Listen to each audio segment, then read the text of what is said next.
The broadcasting news network अशाच नवनवीन बातम्यांसाठी आमच्या चॅनलला सबस्क्राईब करा, बेल आयकॉनला क्लिक करा व शेअर करा.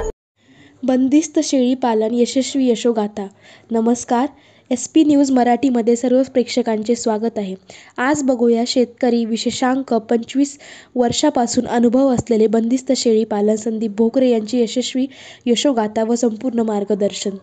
बंदिस्त शेळी पालन शेतकऱ्यांसाठी एक जोडधंदा कशा प्रकारे आहे त्याचे संपूर्ण मार्गदर्शन.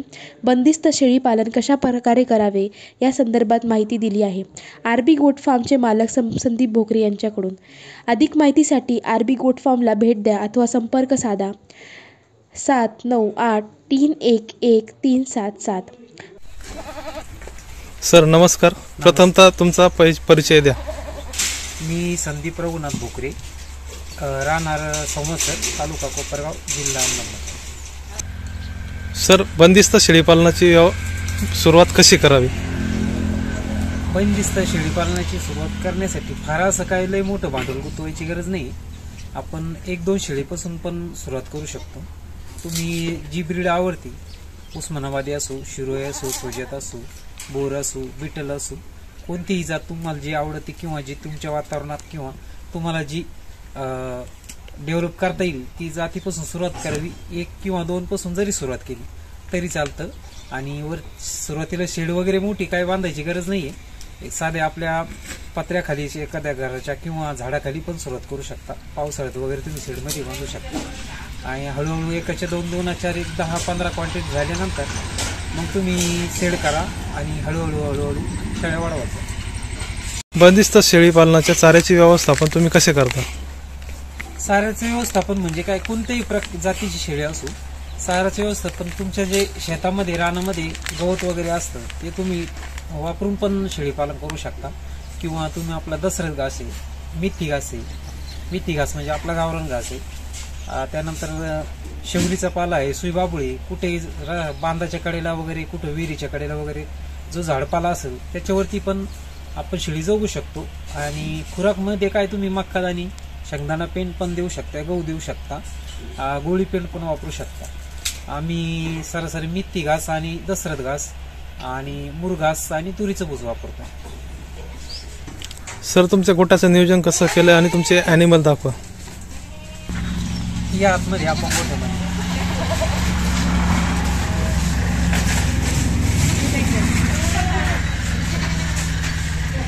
हा आपला आहे इम्पोर्टचा मिल आपला वेगळे.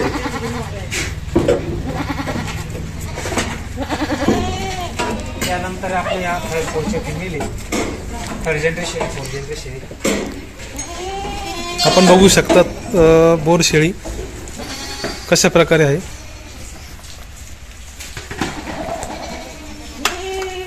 हे आपण आपल्या 3rd आणि 4th फॅमिली मदर स्टॉक साठी ठेवलेले आहे. आपण यांनी बसण्यासाठी एक पलंगाची व्यवस्था केली आहे, बघू शकतात.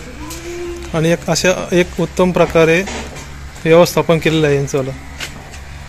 हे आपण आपल्या 3 मदर स्टॉकचे आहेत, 4चे आहेत, 2चे आहेत. शेळ्यांनी खाद्य खाण्यासाठी आपण वापरलेलं आहे गावणीचं आपल्या पाण्याचा बॅलर. त्यालाच कटिंग केलंय मध्ये आणि तो गवणी म्हणून ठेवलेला. आपण या कलरी पण आपल्याकडे डेव्हलप करतोय. या बोरमध्ये ब्राऊन व्हाईट मध्ये कलरमध्ये आजपर्यंत होता. कलरी काय मार्केटमध्ये कुठं जास्त नाही होत अजून, बऱ्याचशा लोकांना माहीत पण नाही, त्यामुळे आपण कलरी पण डेव्हलप करतोय. बघू शकतात कलरी शेळी. हा बोकड आहे सेकंडचा. हा बोकड आहे का? कलरी शेळीचा बोकड आहे.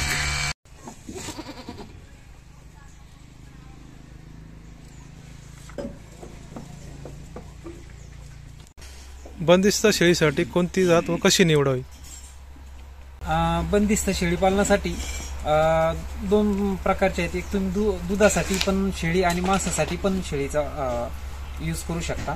तुम्ही अशी जात पण निवडू शकता, शिरोई आहे, बिटल आहे, अशी जात पण निवडू शकता. पण आपण जी बोर जात निवडलेली आहे ती कधी पण उत्पन्नासाठी, मांस उत्पन्नासाठी कधी पण चांगली आहे. ती सरासरी per day 300-350 per day gram वजनावर वाढते. त्यामुळं मी तर मांस उत्पन्नासाठीच रेफरन्स करेन सगळ्यांना. बंदिस्त शेळीपालनामध्ये उत्पन्न कसे व किती मिळते? बंदिस्त शेळीपालनामध्ये तुमच्या कॅपॅसिटीवरती अवलंबून आहे. तुमच्या माझ्या सरासरी मोठ्या 10 ते 15 मदर स्टॉक आहे. वार्षिक मला ह्यावर्षी 4-4.5 लाख रुपये खर्च जाता राहिलेले. आणि माझा जो आहे ब्रीडिंग सेटअप आहे, मी माझे पिल्लं 1 दिवसाचं पण पिल्लू विकलेलं आहे. 3 महिने सरासरी ह्या पिल्लाची वजन वाढ 20 ते 25 किलोपर्यंत जाते सरासरी. पण माझ्या होणाऱ्या पिल्लांचंच वजन वाढ कमीत कमी 4 kilo, 4.5 kilo, 5 kilo, 6 kilo, 7 kilo पर्यंत असते.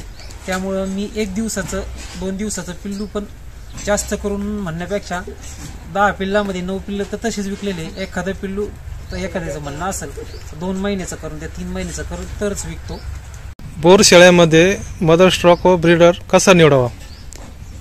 मदरमध्ये तर कमी अशी निवडली पाहिजे का तिची 2 पिल्लं देण्याची क्षमता, 3 पिल्लं देण्याची क्षमता पाहिजे. तिची आई, आजोबा, पणजोबा, वडील ते किती वंशावळी त्याच्या जुळ्यातले आहेत का तिळ्यातले आहेत ते बघून आपण ॲनिमल शक्यतो खरेदी केले पाहिजे किंवा आपल्या गोठ्यावरती ठेवले पाहिजे.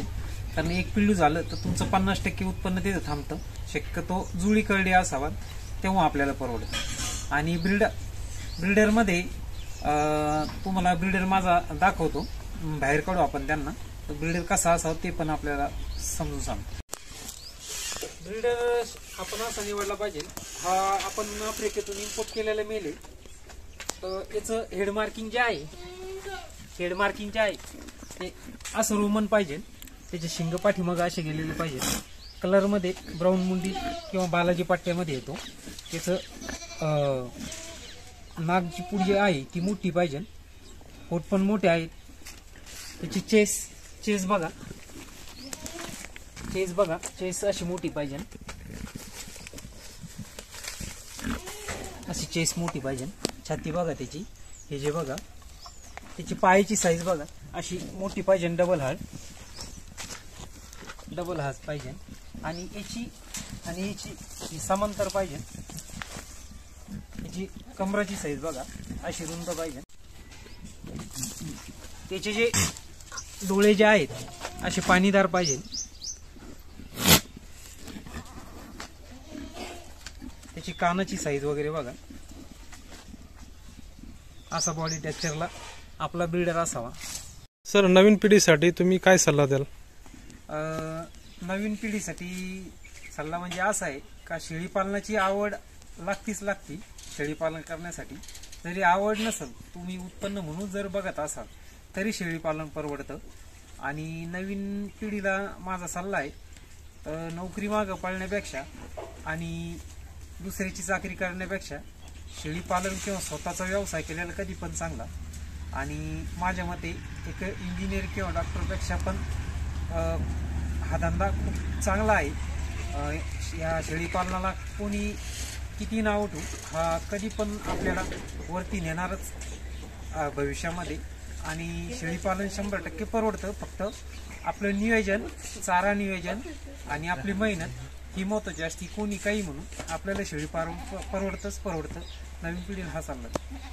सर, तुमच्या ब्रीडर मेलनी इतर फार्मरच्या फिमेल भरू देऊ शकता का?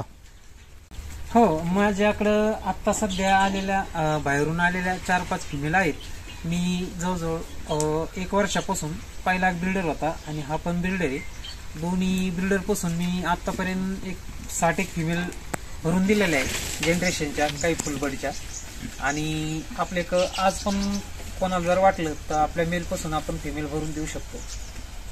नवनवीन बातम्यांसाठी आमच्या चॅनलला सबस्क्राईब करा, बेल आयकॉनला क्लिक करा व शेअर करा.